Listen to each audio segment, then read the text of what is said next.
trenches been cleared out. Your piece to be the one. Y'all should have. You should have helped her.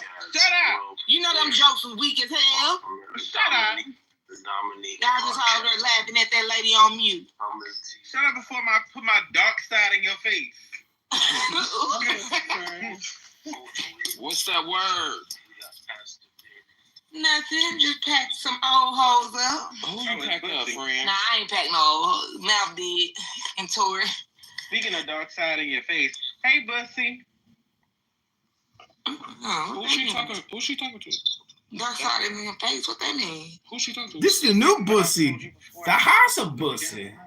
Damn, who's she talking to? I think she talking to you, Tana. You know what the fuck I'm talking to. Who got dark side?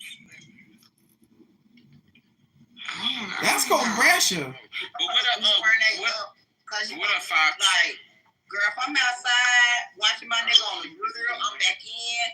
I'm fixing another bottle of plastic wine. You popping pills and drinking alcohol. You're so Ain't no nigga over there on You're no so responsible. Tell him your piece. Ain't no nigga over there right now. That bitch named Peace, but she bring hell. This crazy. What's up, fashion? This bitch named Peace, but bring If you put a nigga on Valentine's Day, he should still be there, bitch.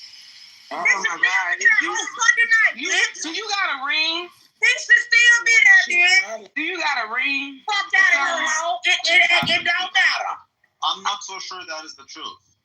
Maybe it's what they've done. Like you said, hold on. Just like you said, you don't have to be halakhically Jew because Hitler didn't even understand these things. In fact, not once did he ever mention them. I haven't seen him once mention who they are. Not once did he mention the Torah and the Talmud and any of the teachings from within. His issue was with the communists, which it just so happened that the Jews swelled the rank of the communists. So I'm not really sure it is about who they are as much as it is about what they do. Sure, but I can steel man your argument and make a much stronger point. Go ahead. Well, before you go ahead, the second point that I disagree with. I can steel man your argument and make a much stronger point. Most of those in the camps were not even Jews, and at the same time, I don't think all Jews were sent to camps. I think some of them were in ghettos and they were meant there. Sure, but they sent, what was it, like 11? Disagree. What was it, like 11 million people in their care had perished? Sure. 11 million people overall? Well, I'm not sure. Yes, overall. Overall, what? 11 million. Died in the hands of the Germans, being in camps. In the camps? Yeah, the numbers they have that numbers and say okay, all right, you guys okay, sure, that's fine. Now, if I was going to play devil's advocate and steel man, I would say look at political violence in Germany. So you can actually million. Shut the fuck up! You're making a fucking point. Shut up! 5 years. Shut up! It's not even dude. Yeah, Mr. Anderson, hold on a second. I want him to steel man it because I'm genuinely curious. This is my concern. If you can steel man it, dude, you changed my mind. So go ahead. So German. Look at German political violence, Weimar Republic or pre-World War II. And it was between the far left and before the Nazis took power, their government was largely conservative. So it was basically had the far right and the far left. Now, when you go there, all right, it'll give you the name of all the different organizations. It'll give you the name of all of the leaders. It'll give you early life section, and it'll be Jewish in every single one of the leaders' names. Of the Weimar Republic? Yes. Okay. The far leftist, radical left organizations were all led by Jews in Germany. That is something that, there's nothing you can do about it. It is what it was. Now, you did have the optics look very bad. I'm not going to give you that. And if we look at when you have a red wave of Bolshevism, you see what they're doing. The Like, body counts. People would say like, How oh, they're steamrolling countries and just see like, frogs and fish and birds and all these different things. So if you can collapse. Oh, if bugs died, the Earth would total death. Exactly, and this is the big concern that we're facing. So You could create a fungus on accident that eats chitin, and the bugs all die. I just came from that room. It's boring. Exactly, and here's the problem: you have no clue, and you can't predict how this future technology Or will a be fungus that evolved. replicates just off of carbon dioxide and oxygen, which is what Interstellar is about. That's what they're really worried about. That goes back to the Andromeda strain. I mean, they know this for a while, is my point. So what do we do? Trump's worried about nuclear weapons prohibition, which I'm totally about disarmament. Everybody get it. This is a trillion times more dangerous. This is Promethean fire. Oh, absolutely. This is probably one of the most catastrophic risks or threats that faces humanity and the United States. And we need to be at the forefront of it. And No, Elon's right. We got to go type 1 now in case we blow the Earth up. Everybody keeps saying, oh, like Neil deGrasse Tyson, why do you care about getting off world? We got to save this. We save it by, we got to expand right now. This is we're too powerful. We are Atlantis. Whether Atlantis existed or not, Dr. Huff, the story of it with the technology that blows the island up, we're there. I mean,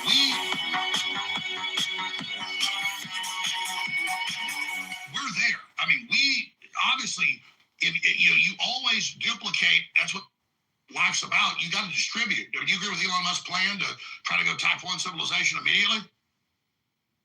Well, I do believe that it is very important for scientific discovery, and it does give humanity way out. I mean, if you do look at the Earth's history, whether it's an asteroid or some other catastrophe, it is important to get off this rock and try to colonize other parts of space.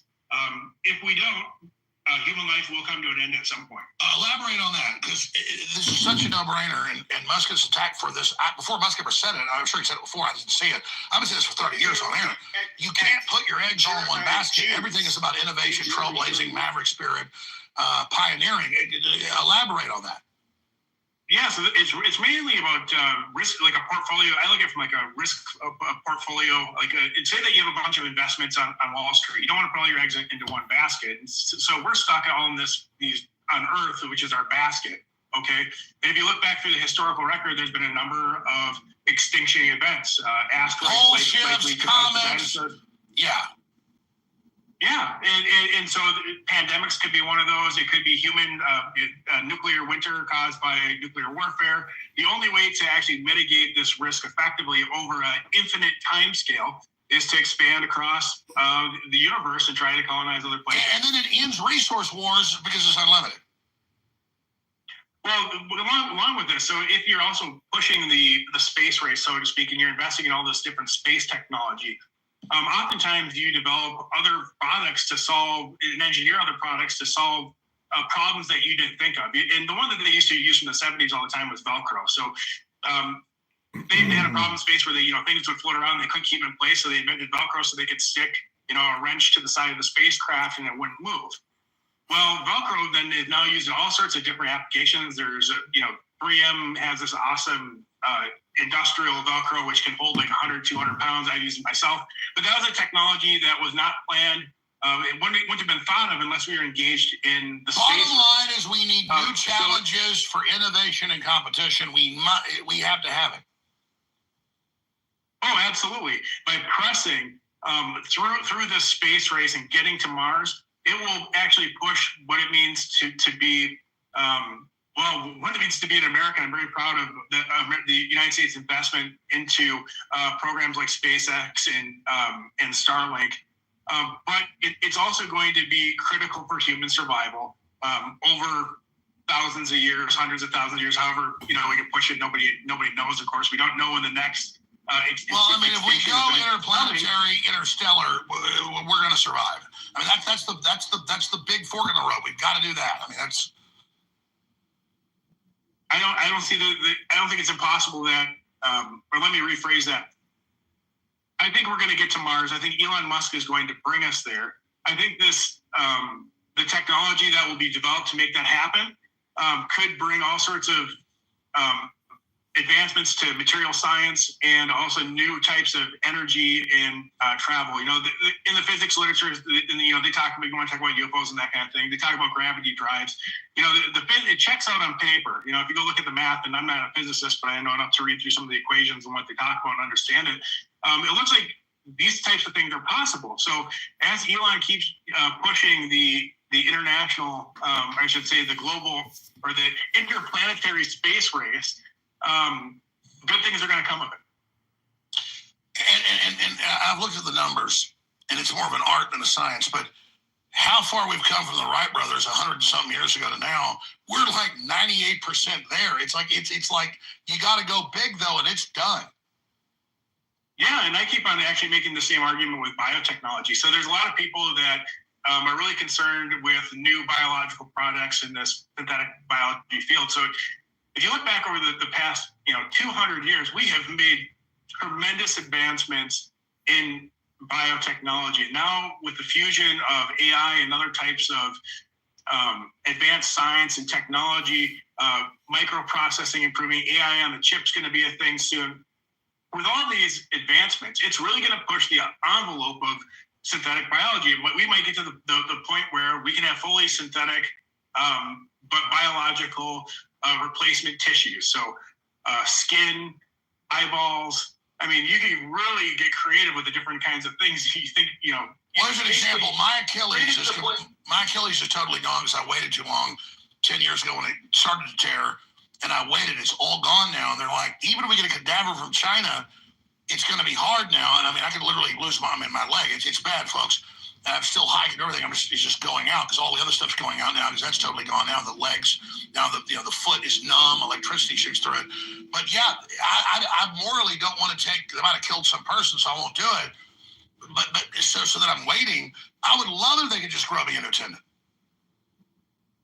Well, I think that day is coming, and I think it's probably closer to the future, or closer to the present than it is out in the future. And I can definitely see within 5 to 6 years that synthetic tissues start to be commercially adopted and available. Within probably 10 to 15 to 20 years, I think that there's a great potential for things like organs to be able to be purchased, and for people that might need a replacement liver or a kidney, and then maybe one day they can get to more complex things like ear tissues, inner workings of ears and eyes. I mean, I think that's possible. But guess what? We're not going to get there if we keep on blowing all our money on failed mRNA technology that causes cancer. Well, that's my point. And there's two big debates. Sorry, go ahead. And this is really the crux of the problem here. If you look at what Doge is doing and why Elon's trusting Doge and why that's so important is that we need to quit spending money on stupid things that are wasteful, that work against American interests, and take our scarce resources and invest them into the things that are our future. The United States historically was the leader in producing technology. That's why we're more advanced and we have such a prosperous society. And the only way that we're going to continue that trajectory and get back ahead of a country like China, because I believe that China might actually be taking the lead in a lot of these areas, is to get our budget in check and make smart and wise investments and only focus on the things that are great threats or risks, at least in terms of a biological perspective to national security.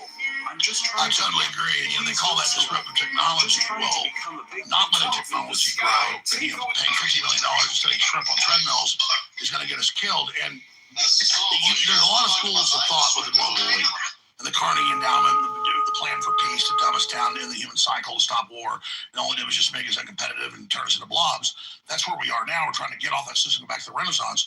But there's really two schools of thoughts within the system right now. And the real one that's in power still, Trump's always partially pushed around, is they want to discredit technology and discredit civilization, crash it for everybody else to make it too dangerous, and only have it in very small laboratory, city-state systems. That's actually in their own writings, because they are threatened by the Promethean Atlantis moment. But to me, that's why you got to put it into space and do the things that are dangerous further out. We need to just go ahead and turn it on high and just blast everything out there. They clearly, and I know this from my own understanding before they did it, but then in the SPARS 2025-2028 document that came out 2 years before as a war game out of the CIA, that's who really funded it, we know, they predict that the shot will come out and hurt people and discredit the system and cause this lack of faith. They want to collapse. So these are actually troglodytes that are actually sabotaging civilization while they pretend they're for it. And I think that's really the big secret they don't want us to know. Shilajit is incredible. It's on record. It's not debatable. Go research what is in Shilajit. But it's naturally occurring, and all deposits are not the same. The Shilajit we've got is hands down the cleanest, the purest, and the best. Ladies and gentlemen, get your Shilajit now at realalexjones.com. Shilajit is recognized throughout the world, and for thousands of years, Is to get our budget in check and make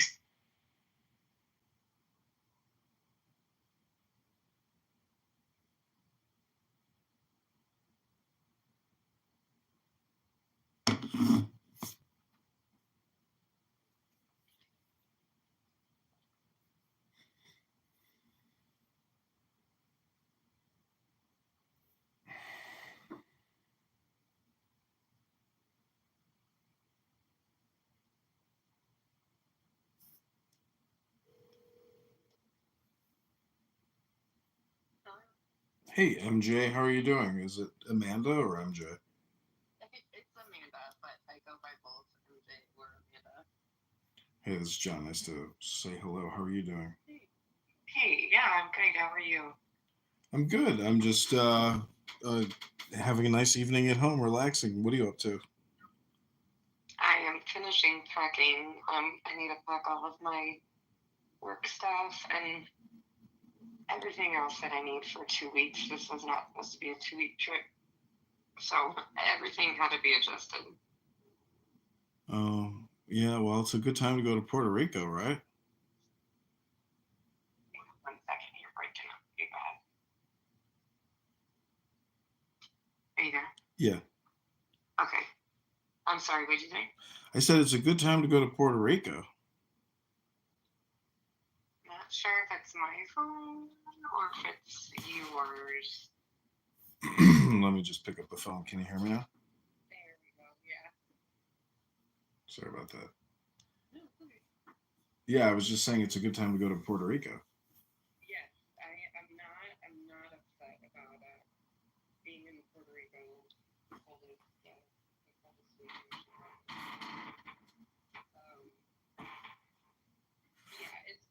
It's for work. I will definitely try to take advantage of some exploring time out there. I haven't really had an opportunity to do a whole lot of exploring, but the longest I've stayed out there for work was a week, and I've had like just a weekend to kind of play around. Well, not even just like 1 day to kind of play around.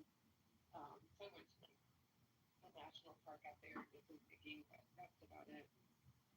And some beaches. I mean, of course, like my hotel was right out on the beach, but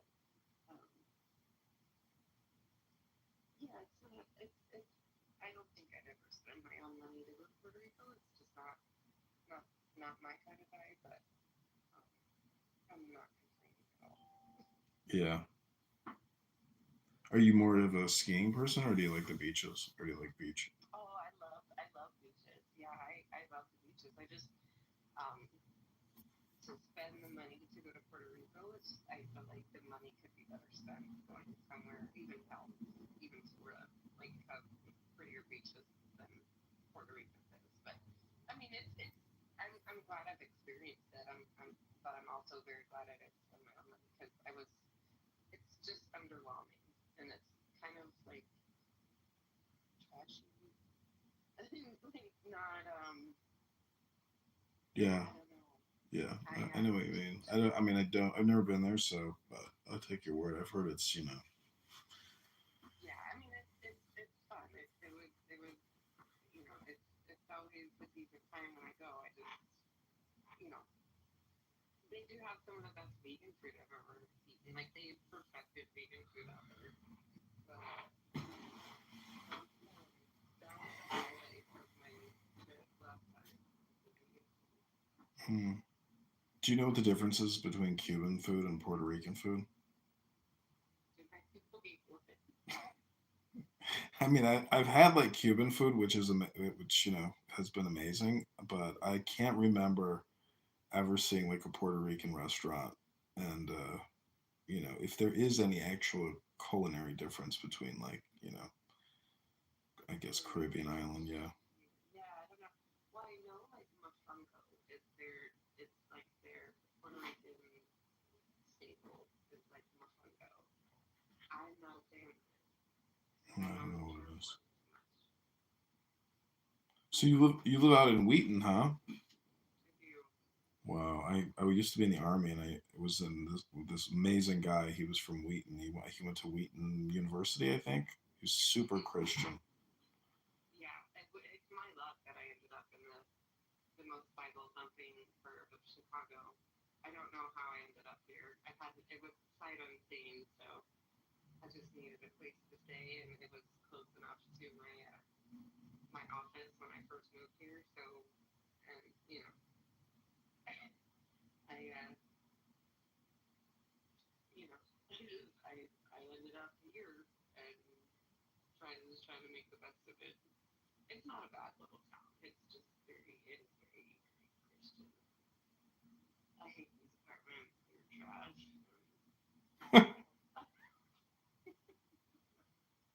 So, Chicago's really fun though. I really do enjoy going out to the city. It's only like 45 minutes away. Yeah. I live out by O'Hare, like Northwest Side, Jefferson Park. Okay, I'm not familiar with where everything is at, but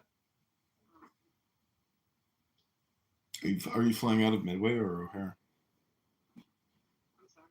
Tomorrow, are you flying Midway or O'Hare? Okay.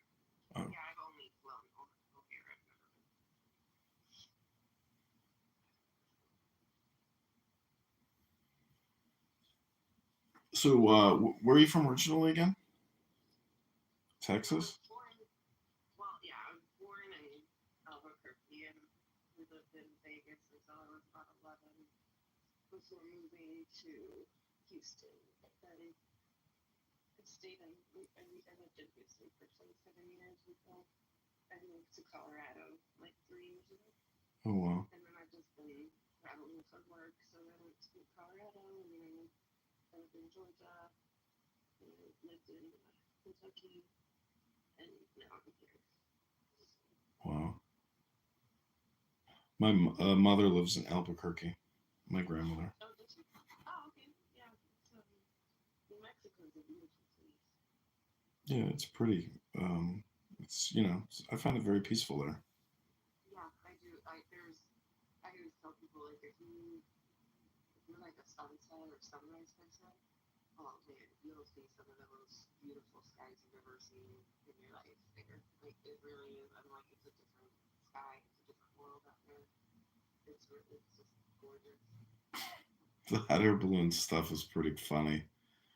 I mean, it's fun. We did that like last year. We went to that international hot air balloon siesta or whatever it is. Mm-hmm. It was pretty cool seeing them do all those hot air balloons and do the big burnouts. It was yeah, like you said, it's the sunsets really. Yeah, I love it. I love going. Yeah, October is usually a hot air balloon festival. Oh, excuse me.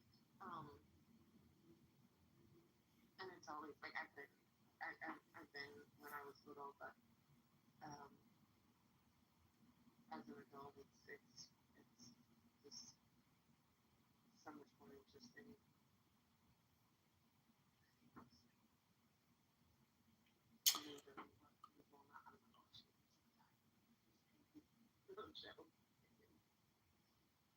So are those your three dogs? I mean, you have a dog rescue not charity or something, or what do you do with dogs?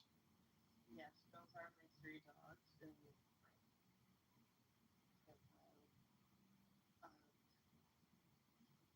yes, when I was in Houston, I founded it's a dog rescue called This is Houston. And when I left Houston, I've done dog rescue for 15 years. Not just like on the side, not like as I spent tons of my own money on dog rescue, but that was one of the reasons why I started my nonprofit was because I could start, you know, accepting donations and not have to, you know, use my own money to rescue these dogs. And so yeah, so that was like a couple of years in, and then I hit a breaking point, and I just needed to rest my brain and my heart. It's really not for the faint of heart. Rescue is absolutely, you see some really cool things. So when I left Houston, I handed over the rescue to my other board members and took a break, and now I'm back. So doing things from, you know, we've rearranged some things that enable us to not be as hands-on. Well, me in particular, not to be as hands-on as I was when I was in Houston. I mean, when I lived in Houston, I was crawling under houses to rescue dogs at 3 o'clock in the morning and working a full-time job and taking care of a baby. So, and you know, it was stressful to say the least. So, but now it's great. It's everything is kind of readjusted and it works for everybody. And you know, we've grown tremendously. So we've got a bunch of different volunteers in different areas, and it's a good thing. Yeah. So I run our adoption coordination team. And, yeah. Do you have kids? I have one daughter. Oh wow. Yeah, she still lives in Houston. She's 23. She goes to school and Oh wow. lives out there. Yeah, so it's just me and my 3 boys. Oh, that's fun. Yeah, I like dogs. I don't have a dog, but no, I don't have any kids. No kids, but you know, I want to foster a dog, so there's a shelter near my house, and I'm like always looking to see which dog I'm gonna go over there one day and be like, okay, I'm ready to fill out the application. Yeah, that's awesome.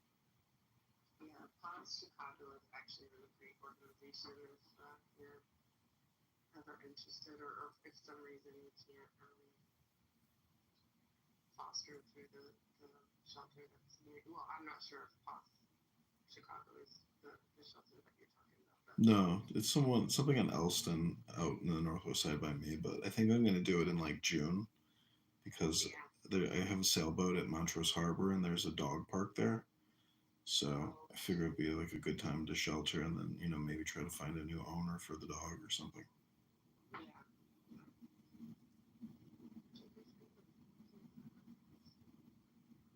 Yeah, because it's like you got to market the dog, and then maybe if the dog is, you know, has behavioral problems or something, I can help calm it down, help calm the dog down.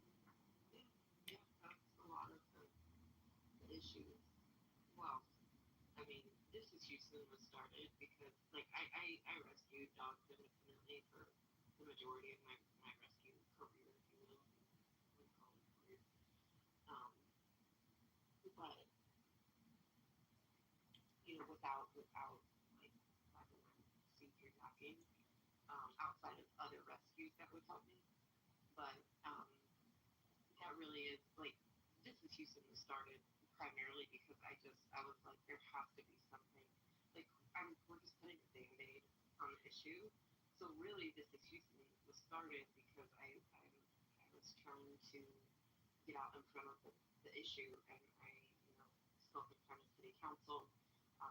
I actually uh, the mayor at the time was Mayor Turner, and there was a gentleman, Tony Buzby, that ran against him. We actually ran his campaign with him, Tony Buzby, against Mayor Turner, because he was really trying to change things for the dogs as well. But there's just really no regulations. There's not, you know, breeding regulations and, you know, just no attention or funds dedicated to cleaning up the animal problem in the South in general, but definitely like Texas is just it's really it's bad. It's really bad out there. So I mean it's bad everywhere, right? There's tons of places that it's just written dog and cat ridden. But then the reason why we started hashtagging this is Houston because people there was a post that my board member, my now board member, she and I used to just rescue animals together, but there was a post on Facebook that she posted and it went viral, and it was not even about like pictures of people.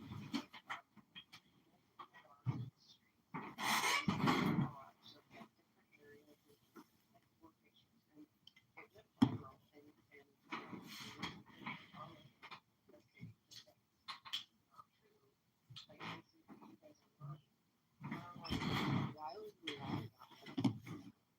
like this is literally the shit that we're seeing every day, and so we started hashtagging this is Houston every time we would post about a dog, every time we rescued a dog, every time, we just started hashtagging this is Houston, this is Houston, this is Houston.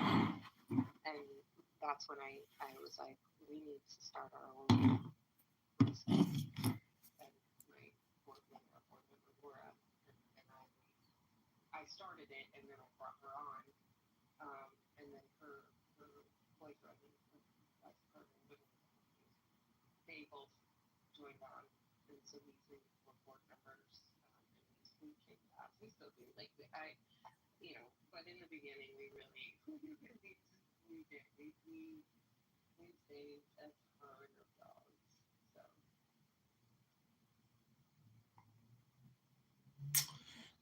Well, dogs are fun, but they are exhausting. I like to think, dog is like God backwards. So there's something, divine about really everything, but like dogs and cats. And, there's something special, psychological even about dogs and cats, and how we interact with them or how they live their lives or symbiotically or parasitically or, love really because many people have such a special bond and relationship with their dog that they can never even really find with another human. So no, absolutely not. I 100% agree with you.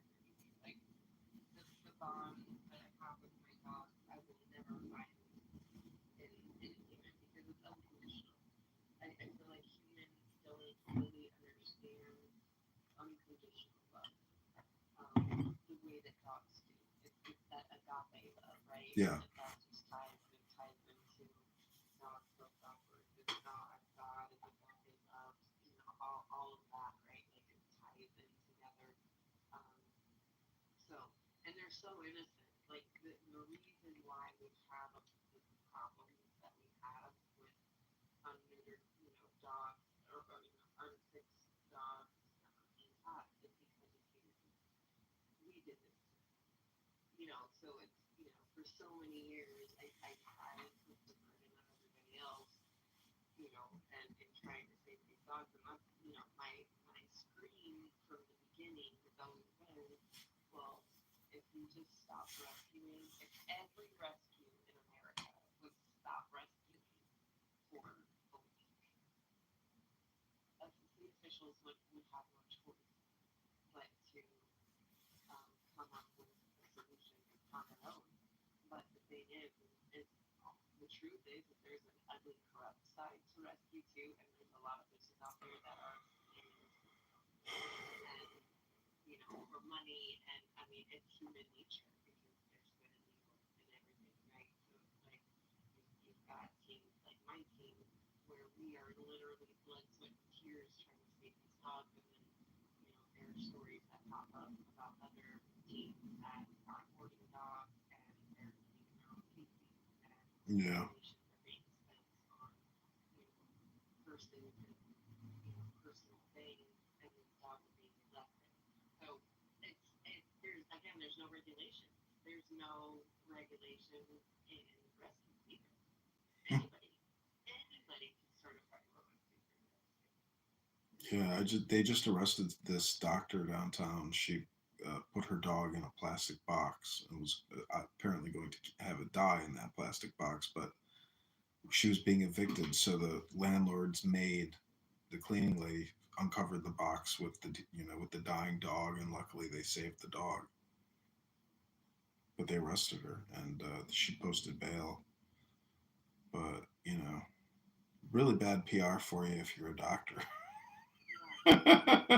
She may have to move to another state or something. Yeah, literally. Like, I don't. Well, and how does one even keep their medical license if you have an animal cruelty on your record? Like, that should be an automatic. Like, oh yeah, if you're gonna kill an animal, you probably shouldn't be treating people for anything. I know. I feel like that's the thing. It's like even if you become a successful doctor, sometimes you may have mental health problems, or you could be a psychotic. I mean, or you could have neurodegenerative decay, or you could have like early onset dementia, Alzheimer's. So it's like who knows? I mean, clearly she's having problems, but maybe she's drowning in medical debt or college debt.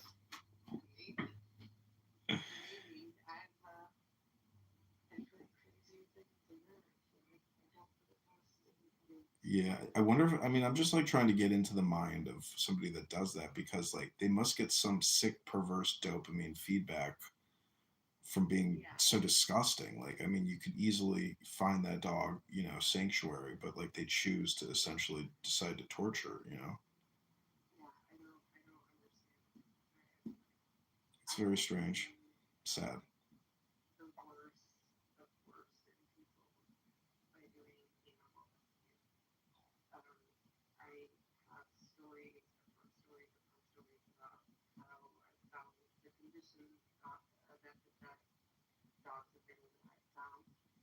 Which has really like jaded my whole outlook on humans. It really has. It's kind of true. Yeah. It really has. It's just unwinding from 15 years of dog rescue and seeing how utterly cruel humans actually really are. It took a lot of therapy and a lot of alone time to just really like reprogram my thinking,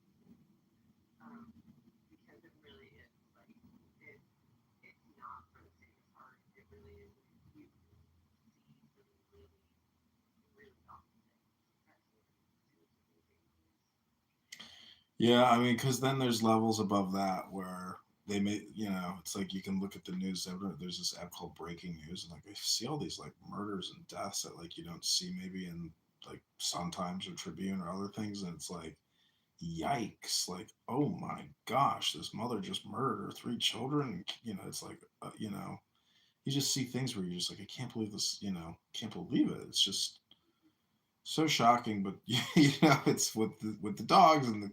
Anyways, it's just magnitude, but it's like it's pretty much all the same thing. If you're gonna do that to a dog, it's like anyways. It's just sad that people can't figure out a way, to essentially save themselves.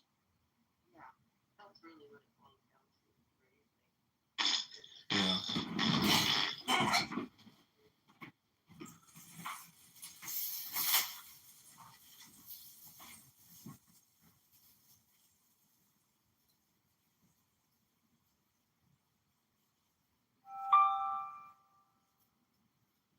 I'm gonna post a link to 153news.net. Watch this video. It's about the government psyops.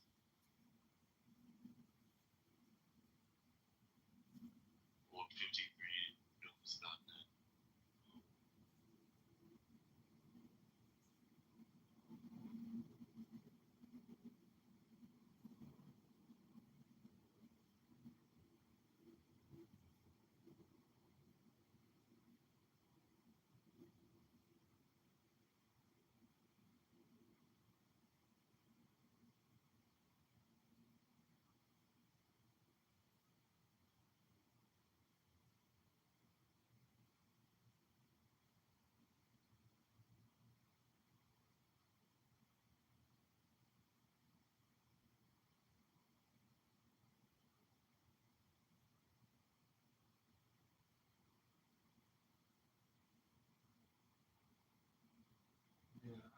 pay attention to what people say. I pretty much just believe people are exactly what they say. Whatever they're talking about is the self projection.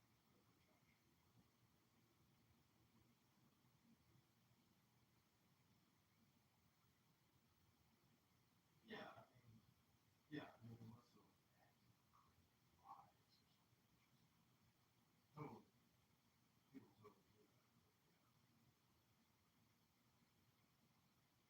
her with fiance on a crosswalk vehicle that rolled wheels. He was really my mom just talked to her tonight. She's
waiting for test results back.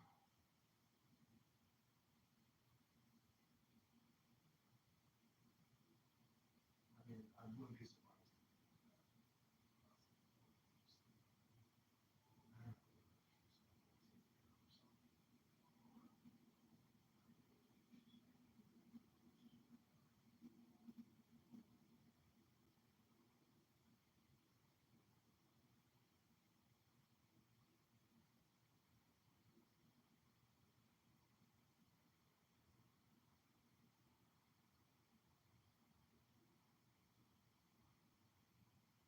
Yeah, likewise.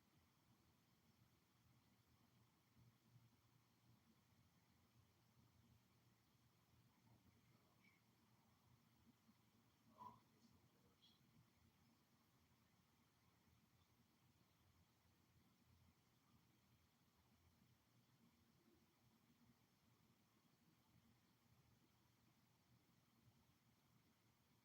Just get coffee at New York Bagel and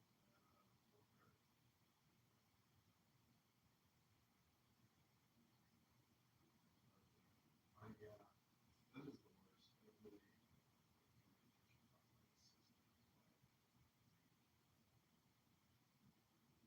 a system.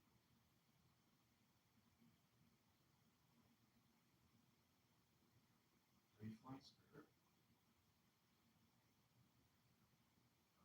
I think they have a direct to it's cheap.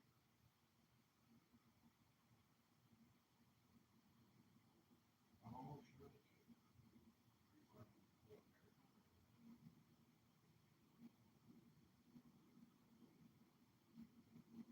Oh, I mean, yeah, it's a different experience. This is definitely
Social construct? Okay. Isn't that just being from a part of? Is it being that being? Tell us. Oh my God! It is. You're going too far. You're going. Chinese is a social I'm construct. just asking you why gender, social why you construct. believe It's it for society. gender, but you don't believe for other things. No, I thought being Chinese was the person being born in China. No. That's not the criteria. That's not the criteria. It's a system. That's not the criteria. That's not the criteria. And I like the question Shigabili is asking. What identities are changeable by self-identifications and which ones are not? And why what, just defend your answer. Why is this identity of gender or this category gender the only thing that someone's proclamation is enough to switch them into a different category? We don't do that in any other aspect of life. Can you think of any other aspect of life, Nathan, where We do that with someone's race. self-proclamation makes them into that thing? We do that with race. Yes, your No, we don't do that with race. No, your Yes, name. we do. No, No, your but name. naming is not Yes. a category. Wait. Yes. Listen, in America, Hold on, in hold on. America, Supercharge that as much as possible. in America, yeah. Evade assassination. Listen, in America, Before they there shot are him. people who aren't black, they're mixed, and we call them black in America. There you go. That's not what I mean. That's not what I'm asking you. I know that's not what you mean because it beats your argument. That's the point. That point is a Wait, valid wait, point, no, but it's no, different wait, from what I asked you. No, What I'm asking about is, that point. you- About hold on. that point. The people that he's calling black in America who are mixed. I'm not calling them black. I'm not calling them black. The Society calls. people that Americans call black, right, in America who are mixed, those same people, without changing anything about themselves, are white in Nigeria and colored in South Africa. Oh, so now you agree with me. Social construct. Thank you. No. So now Yes, we're yes. asking you, right? Why do you have to for age? Because like I said, I don't think that age has anything to do with just a social construct, right? I think that it has something to do with your body changing basically from one state to another due to time. So Okay, an age is based. okay, wait, I Yeah. have a question about age. So in my country, Nigeria, right, adults are, and this is not constitution, by the way. So the Nigerian constitution says any child who is married is an adult. That's what the Nigerian constitution says. Like I'm not making this up. That's what it says. It says any child who is married is an adult. So you come to Nigeria and you meet a 6-year-old child, and this child tells you that they are married. Is that person an adult or no? In your culture, yes, but not in mine. You have to decide, is this person actually an adult or not? Like I said, That's different from the question I was asking. So Nathan, my question to you is, what other social categories or categories in general, not just social, can be biological, it can be extraterrestrial. What other categories such that the person, the Get a individual life. self-proclamation kicks them into a different category? I just did it. I just did it with race. But you said no. Hold up. No. For your race argument to make sense, the person had to change location, right? Move to Nigeria. Okay. Every other variable is able to constant. This person DJ Olive Garden. and by self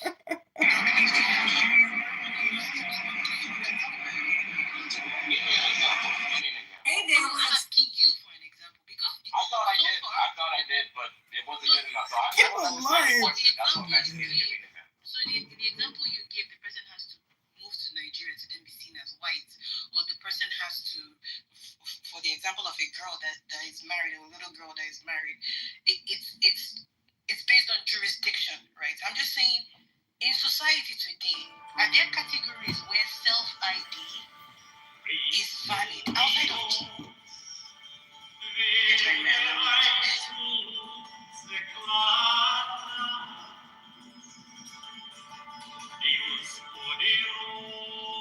Using Robinhood Gold to get 4% APY high yield cash. Sign up now. Oh, they all this stupid. Hey, Bill. Crypto wasn't for him. He'd steer you clear of the drywall screws when what you really needed were concrete anchors. That one. The small one, yeah, that one. When it came to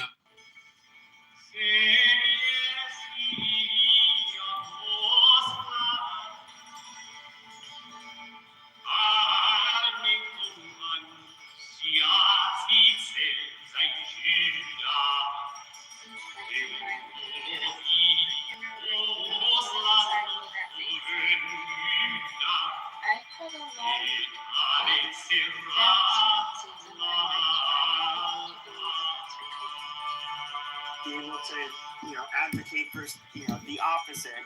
Exactly. And that's over there. That's not at the court. Yes, and so what I'm saying is that I think you should be able to He kicked me. I'm there now.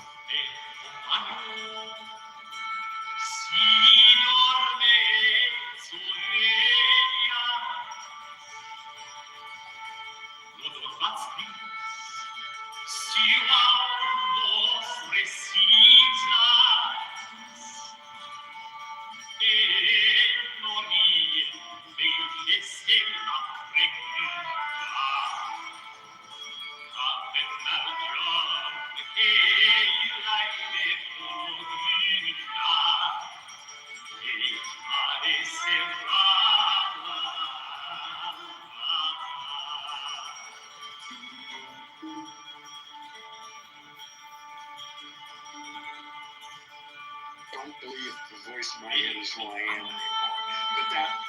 But in reality, if that situation really was there, I'd be having.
Those type of allegations, like you saying that my baby ain't mine, or you saying that or Kendrick saying that Drake got a hidden child, that's not going to damage your career. Both of them threw shots that in this society, as black men, know that those allegations can be weaponized against them.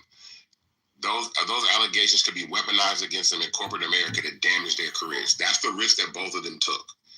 Now, that's what I'm saying. I think both of them are wrong in that instance. I got a question. Yeah. All right. Wait, no. Both ain't wrong because Drake did it first. So you can't punch me in my face, and then if I shoot you, you try to dictate my response. Like Drake should have controlled actions, and then it would have never got to that. Hold on. So to Drake's credit, he said this, and this is another thing too. As a defamation lawsuit, in the realm of a defamation lawsuit, Drake said that everything I said in my rap is facts. He said that. He said it's facts. He goes, that's facts. Everything that I said is facts. No. What I'm saying is, man. No. Listen, I understand that. Damn, Steph Curry. What I'm saying is in the battle, Drake said everything that I'm telling you is facts. It's facts. All the stuff that I'm saying about him being the domestic violence allegations against him is facts. And then everybody had these little, they had the little video online where the girl was giving the girl was having the podcast episode, and she was saying